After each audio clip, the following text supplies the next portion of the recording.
Hello everyone, I'm Inga and welcome back to Crime Rush, where we will be discussing another true crime story today.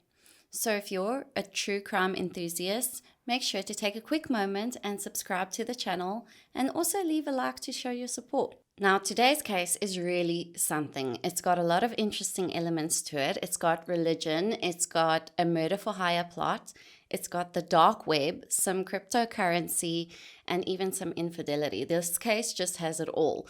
So you're going to want to stick with me to the end to see what happens. But before we dive in, if you are sensitive to this type of content, please switch it off, don't watch any further, and make sure to take care of your mental health first. For the rest of you, buckle up and get ready for the case of Stephen and Amy Allwine.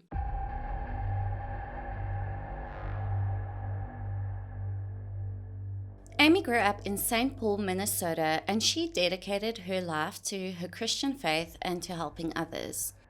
Her parents were devout Christians and members of the United Church of God. Amy had an older sister and a younger brother, and as kids, they were not allowed to take part in any extracurriculars outside of school. They were not even allowed to be friends with kids that were not members of their church. Nevertheless, it has been said that Amy said that she had a wonderful childhood and she was very content with how her parents raised her.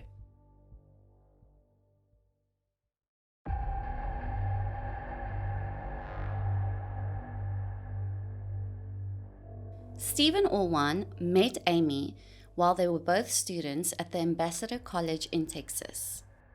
Stephen's family were also devout members of the United Church of God. Now, the Ambassador College was mainly to teach its students to be obedient to the Word of God in adulthood and also on how to serve the church. The college motto was recapturing true values. And Stephen and Amy got to know each other pretty well through church socials. And after college, Stephen even moved to Amy's hometown in St. Paul, Minnesota. And on the 11th of August in 1996, the two of them got married in Cottage Grove, which is a little town, and there they also started to build their life together. Now, throughout the marriage, the couple stayed devoted to their church. I mean, they were just really devoted to this church. And I feel like I need to give you some insight into the church because while I was researching this case, I just felt like it almost felt Mormon-y, if that's a word, but it gave me some serious Mormon vibes. But it turns out it's not a Mormon church. However, this church is different to your normal Christian denomination, and one example of that is that they do not believe in the Trinity. The United Church of God instead believes that the Bible teaches that the Holy Spirit is the power of God and of Christ Jesus, and it is not a separate person. But let me just add this. This church is a lot. The rules and the expectations are a lot. And many people actually consider this denomination a cult for reasons such as rules like you are not allowed to marry anyone who's not a member of the church. And if there's any infidelity or divorce, they will actually ask you to leave the congregation. They'll ask you to leave the church. So in that way, it's quite different to your other Christian denominations. The Allwines attended church every Saturday, arriving early the morning and leaving late in the evening. Amy and Stephen even spent all their free time serving the church. They were even traveling to preach and to serve in any way they could. They were ordained as deacon and deaconess in 2006, and soon after this, Stephen actually became an elder at the church. Now, his responsibilities as an elder was to counsel married couples and to give sermons and also to anoint people who were in need of healing. Now, sadly, Amy was unable to bear children, and this was a heavy blow for the couple because they were so excited to start a family together. But this didn't stop them as they decided about a year after Stephen became an elder that they wanted to adopt a little boy. They adopted their son when he was only 2 days old, and it was an open adoption, and they stayed in touch with the biological mother. They named their son Joseph, and everybody called him Joseph for short. Now, Stephen worked mainly from home, and he worked in IT, and Amy's passion outside of church was dogs. And she decided to turn her passion into a career, and she opened a dog training business called Active Dog Sports. Her Australian Shepherds were known to win first prize in many dog competitions, and Amy's clients just loved her. But Amy always made sure that church came first. She never trained or attended any competitions that fell on a Saturday, as that was her Sabbath, so she was completely devout. Now, everyone who knew Amy said that she was kind, she was helpful, she was always smiling, she was full of empathy, and she was evangelical, but she never pushed her beliefs onto others. She just lived in peace with everyone, and her focus was always on church, her family, and her dog business. Now, this is why it was such a big shock when the FBI showed up to her doorstep on the 31st of May in 2016.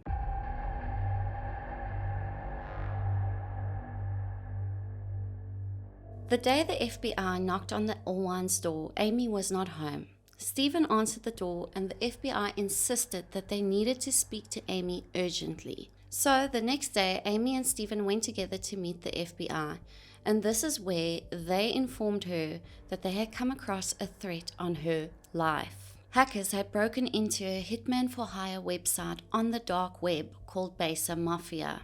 An unknown person with the username Dog Day God, now remember this because this will stay relevant throughout the case, had paid Besa Mafia $12,000 in Bitcoin, which is a cryptocurrency. They paid this to Besa Mafia to have Amy killed. Now, just for a second, put yourself in Amy's shoes. You are just a normal human being living your day-to-day life in a small town with your family. You are a devout Christian. You are living in peace with all. You have no enemies. And then all of a sudden, the FBI shows up to your house and they inform you that there's someone who wants you dead.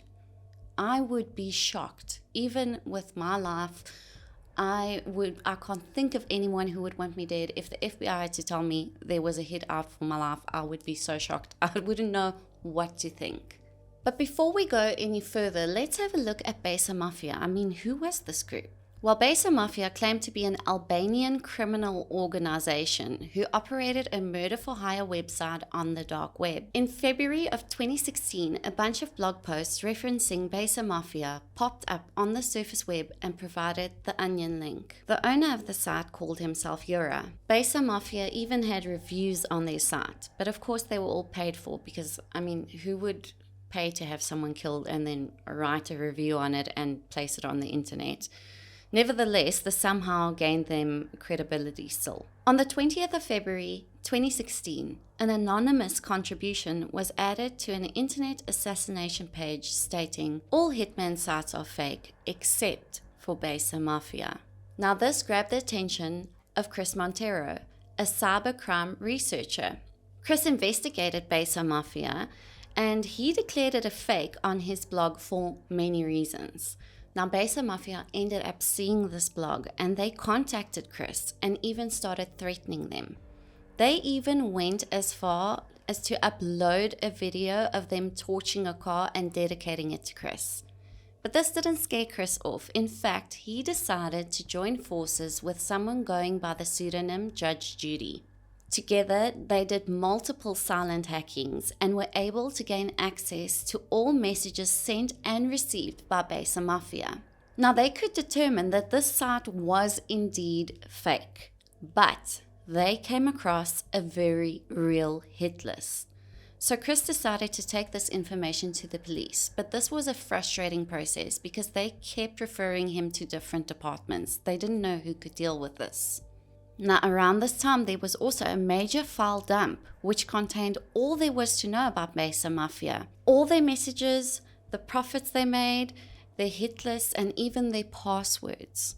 And with this, the entire conversation between Besa Mafia and Dog Day God was out in the open. And this is what led the FBI to Amy's door to warn her. Now, even though they knew that this Besa Mafia was a scam to steal people's money, it didn't change the fact that the hit list was real. and that someone really wanted Amy dead. They found 147 messages between Besa Mafia and this Dog Day God. Dog Day God claimed that she was a woman who was in competition with Amy's dog training business. She claimed that Amy had an affair with her husband and she was the cause of her divorce. However, police investigated this and they could find no truth to it. Amy denied it, and Stephen even said there was no way that Amy would have had an affair.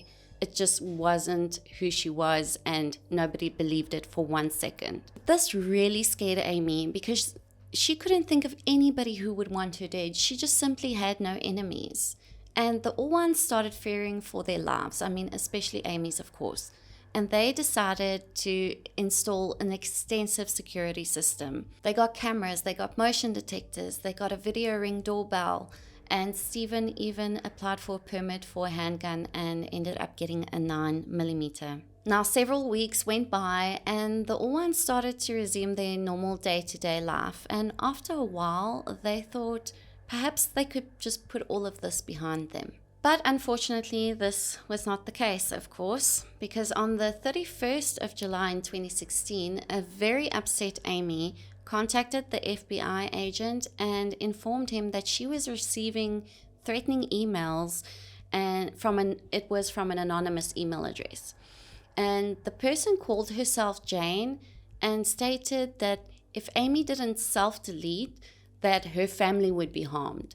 And this Jane even went through the trouble to provide Amy with a list of ways that would be best to end it all. Luckily, the FBI took this threat very seriously, and they immediately asked for all the Allwines electronics, which Stephen handed over immediately. Unfortunately, they just couldn't find anything useful or relevant, so the electronics were returned 2 days later. Now, as you can imagine, this was just another blow for Amy. She just felt so depressed and so down, and she was fearing for her family's life. But soon after this, their entire family had to go for an annual church event to Germany. And this was exactly what Amy and Stephen needed. This was such an amazing feeling for Amy to just be away from home where she could breathe, where her life wasn't being threatened. But unfortunately, after a few weeks, she had to return home and back to reality. But she was scared, but she was trying to stay positive and upbeat and trying to get over everything.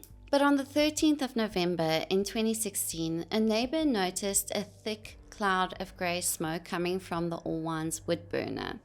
And this was strange because this particular day, was extremely hot. And that same day, the Allwines shed was full of dog trainers and students.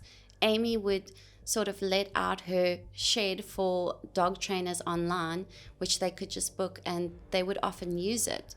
And there were a few dog trainers and their students, and the students even said that they heard cars' tires screeching at one point, almost as if someone was trying to get away in a hurry. But by 6 p.m., all of the trainers and students had left, and by 7 p.m., Stephen came home with little Joe, and as he was unpacking the car, little Joe ran inside the house, but he soon came running out in a panic and asked his father why his mom was lying on the floor. Stephen went to check, and Amy was lying on the floor next to her bed, and she had no pulse. There was blood and brain matter on the floor underneath her head, and Stephen immediately phoned 911, and he told the operator, "I think my wife shot herself." The operator was still trying to get more information from him, but Stephen was also speaking to his son in the background at the same time. 911, what's the address of the emergency? I think my wife shot herself. There's blood all over. Does she still have the weapon? I don't know. We just got Where did home she shoot here. herself? I don't know. I just saw her in blood. I can't tell where she shot. I don't know. Are we going to remarry? I don't know, bud. Oh, just listening to that 911 call, my heart just breaks for that little boy. I mean, he has just found his mother deceased on the floor. I can't even imagine what must be going through his head. And he will probably carry that experience with him for the rest of his life. Now, the Cottage Grove police arrived at the scene while Stephen was still on the phone with the 911 operator. They found him and little Joe standing in the garage. They found that Amy had a gunshot wound to her head and the 9mm was found next to her. She was flat on her back, arms to the side, and her eyes facing the ceiling. Immediately, the scene showed evidence contradicting the self-delete theory though. Amy's arms were laid out at 45 degrees, highly unlikely for someone who had shot themselves. Satellite blood drops were found outside the main pool of blood, which suggests that something was suspended above and dripping blood. The gun was found on Amy's left, but she was actually right-handed. Blood from her mouth and nose had dripped down to the left side of her face, even though her face was facing the ceiling, which meant that someone must have turned her face upwards. They also discovered that someone had attempted to clean up the scene. When they used luminol, the place just lit up. And they also saw that someone attempted to clean up bloody footprints. They could see the footprints went down the hall to the bathroom and then to the laundry and back again. Now, naturally, police had to question Stephen, and he said that he was working from their basement that day. And while he was working, Amy was cooking lunch. She did, however, mention that day that she wasn't feeling very well. The family had lunch together, and then Amy decided to go lie down for a bit. Her dad arrived at their home soon afterwards to install a doggy door, but Stephen told him that Amy wasn't feeling well, so he decided to leave her to rest and left without even speaking to her. Just as her dad had returned home, he received a call from Stephen asking if he could drop little Joe at his in-laws because Amy wanted to go to the hospital. So Stephen took Joe to his in-laws and went back home again. But when he arrived back home, Amy said to him she didn't want to go to the hospital. She changed her mind. She just wanted to go lie down. She felt a bit lightheaded, but she was sure that after a while she would feel better. So Stephen once again left their home, went back to the in-laws to fetch Joe, and decided to take him out to a restaurant which was about 5 minutes away from their home. And he said he even texted Amy to see if he could bring her anything back, but he didn't hear back from her. And after that, they went straight home. And that is when little Joe ran in front of him and found his mom on the floor, and they dialed 911. Police allowed Stephen to make calls from the station. His first call was to Amy's parents, where he had to deliver this horrible news about their daughter, and he said to them that Amy had shot herself. His second call was to their pastor, Brian Shaw. Stephen stated that Amy was doing a lot better lately. She was positive, and this was also something that her father was backing up. Stephen handed over his 2 cell phones, a Samsung and an iPhone, and he had no issue with police testing his hands for gunshot residue, and also gave his DNA and little Joe's DNA too. Amy's body was bagged and prepared for autopsy. And while the police waited for results, they wanted to investigate even further. And with this investigation, they found that Besa Mafia wasn't the only site that Dog Day God tried to use to have Amy killed. In fact, this person had tried on Dream Market on the dark web too. And they saw requests from Dog Day God on Dream Market asking for someone to help them find scopolamine. Now, I really hope I'm not butchering that name, but just go with it, okay? Scopolamine. Scopolamine. Now, scopolamine is a drug used to treat motion sickness, but it is apparently extremely dangerous in large doses. It's also known as the devil's breath. And with this information, police immediately phoned the medical examiner and asked them to test for scopolamine. And what do you know? They picked up 40 times the normal amount in Amy's system. But still, police had no leads. They didn't know who could have done this. So the only option they really had was to ask Stephen to come in again and to find out a bit more about the couple, about Amy and about Stephen, and how they lived their lives. 2 days after Amy's death, Stephen came in for questioning once again, but this time Stephen brought an attorney along. Now this raised some eyebrows, although I just want to say something about this. With all the cases I'm researching and going through, I no longer find it suspicious when someone lawyers up or has an attorney, because I just think it's the smartest thing. In fact, I think if I had to be questioned more than once, I believe I would also get an attorney. It's just a smart thing to do before things turn out. Mila? But the pastor waited outside while Stephen and his attorney went in for questioning. And this just made me think, why was the pastor there then? Why did he go with? Maybe for emotional support?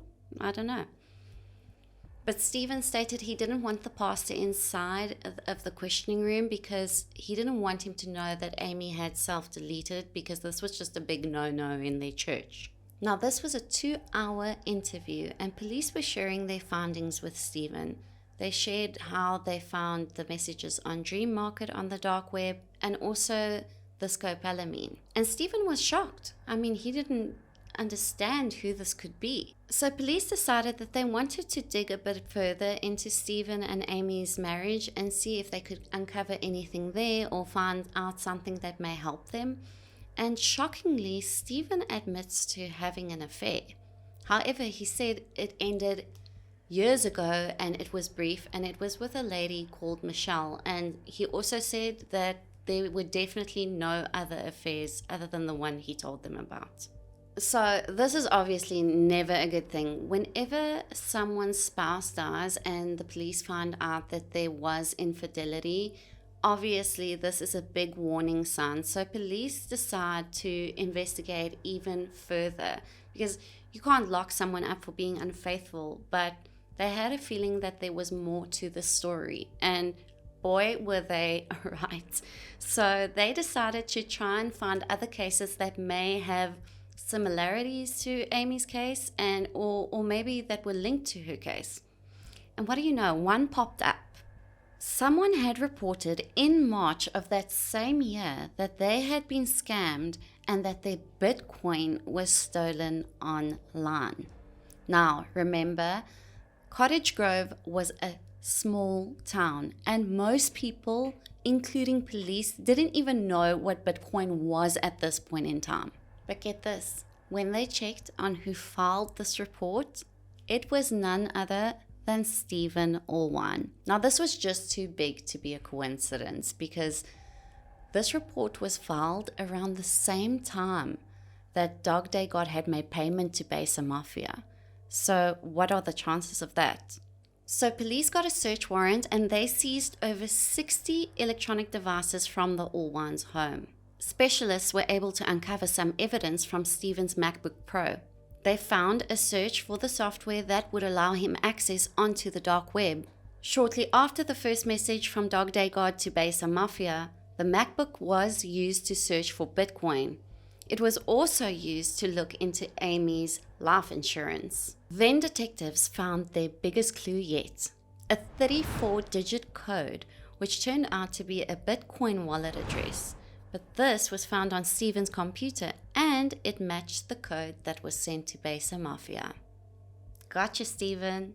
An hour after that, the code was deleted from his iPhone, but it was uploaded to his computer through his cloud. They also found evidence linking Stephen to Jane's emails, the person who was sending threatening emails to Amy asking her to self-delete.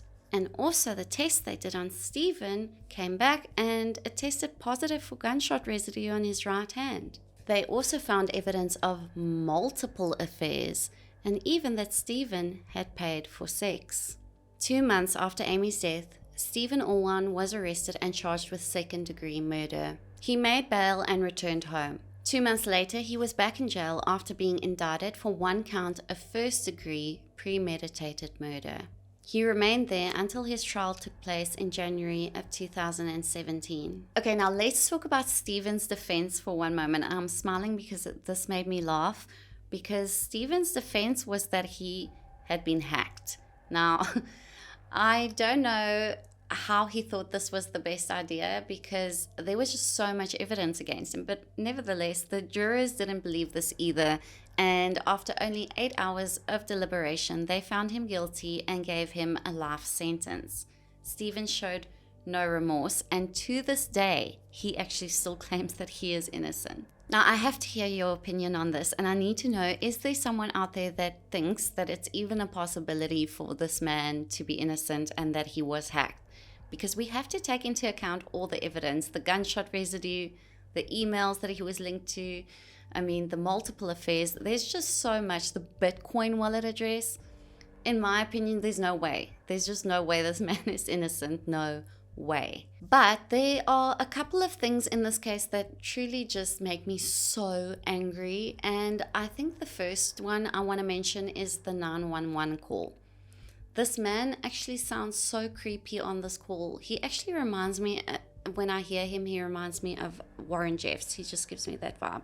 Not as bad, but, you know, he just gives me that creepy feeling. But how calm is this man on this 911 call? And did you hear what that little boy asked his dad? He asked him if he was going to get remarried. This made me just wonder, and this is just an assumption, but for a little boy to ask that after just witnessing his mom is dead on the floor, it made me wonder if Stephen perhaps prepared him in some way beforehand that he may have a new mother figure sometime in the future. I don't know, it's just an assumption. What do you think?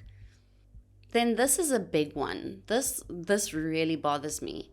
The fact that Stephen knew Amy was dead inside that house and he allowed that little boy to run in and find her. I mean, how sick can you be? That little boy will carry, that's just sick. I don't have words for that. And then the last thing, but it's certainly not least, is that Stephen was supposed to be a man of God. He was an elder in his church. He was counseling couple, anointing people for healing. And this is just hypocrisy at its best. He was having multiple affairs. His poor wife was going through hell, thinking someone wanted to murder her. I mean, someone wanted to murder her, but it turned out it was her husband, the very person who was supposed to love and protect her. But I have to say, I really found the research on this case so interesting, especially the dark web stuff. I didn't expect that. And also, I was just absolutely shocked when I heard that Stephen did this. And, you know, after they were supposed to be so devout and this big Christian man, and he ends up doing such an evil act.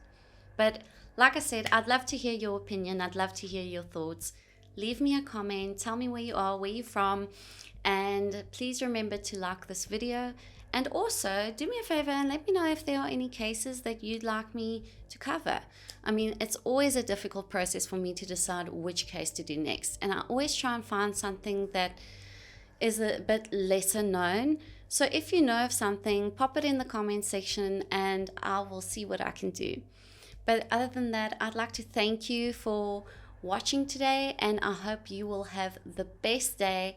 Remember, this world is beautiful, it's wonderful, but it's also filled with evil people and dangerous things. So make sure to stay safe, and I'll see you in the next video. Say bye. Mila, you bitch.